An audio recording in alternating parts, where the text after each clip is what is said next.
জামাত ইসলামী বোদা উপজেলা কর্তৃক আয়োজিত আজকের এই গণমিছিলে উপস্থিত রয়েছেন বাংলাদেশ জামাত ইসলামী পঞ্চগড় জেলার সংগ্রামী সেক্রেটারি সহ অন্যান্য নেতৃবৃন্দ, উপস্থিত আগত জনতা সকলের প্রতি সংগ্রামী সালাম, আসসালামু আলাইকুম ওয়া রাহমাতুল্লাহ।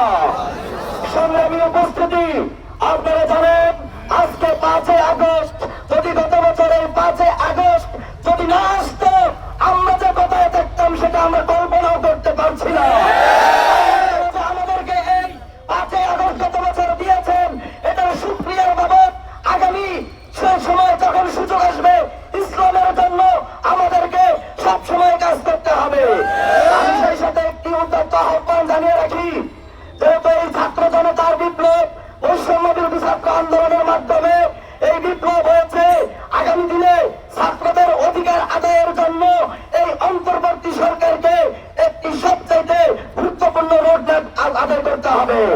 সেই সাথে হচ্ছে আমাদের যে জুলাই সনদ অনতিবিলম্বে কোন ব্যক্তি, কোন গোষ্ঠী, কোন দলের এককেন্দ্রিক ভাবে জুলাই সনদ না দিয়ে জুলাইয়ের শহীদদের স্বীকৃতি, আহতদের স্বীকৃতি এবং 5 আগস্টের সকল যোদ্ধাদের স্বীকৃতি দিয়ে আমাদেরকে এই বিচার করতে হবে, সকল হত্যাকাণ্ডের সংস্কার করতে হবে, তবে নির্বাচন দিতে হবে।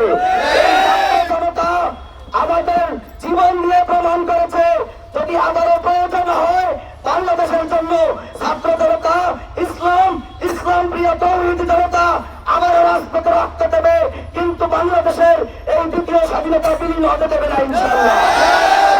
আগামী দিনের সকল সংগ্রামে রাজপথে সক্রিয় ভূমিকা পালন করার জন্য আমার সংক্ষিপ্ত অল্প কথা এখানে শেষ করছি। আসসালামু আলাইকুম ওয়া রাহমাতুল্লাহ।